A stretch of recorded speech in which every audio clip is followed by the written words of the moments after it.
هذا الفيديو غادي نعطيكم كيكه العيد مع صوص شوكولا وصوص كراميل اللي غادي ينفعوكم في لاكيك والحلويات ديال العيد.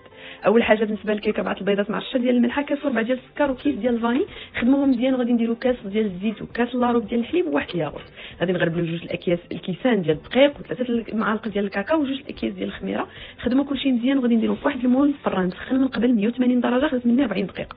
ندوز نحضر صلصه الشوكولا اللي غنحتاج فيها نص كاس الحليب ونص كاس الشوكولا وكاس ديال الكريم بخو ديال غاستروميكس اللي متعدد الاستعمالات، معلقه ديال السكر بودره. وغندي كلشي على النار مهيله حتى كيذوب ليا وكيولي ليا في هذا القوام. نخليه حتى تبرد ليا الصلصه مزيان ونزين بها الكيك ديالي. ممكن تستعملوها لي كريب وحتى لي بريوش ديالكم.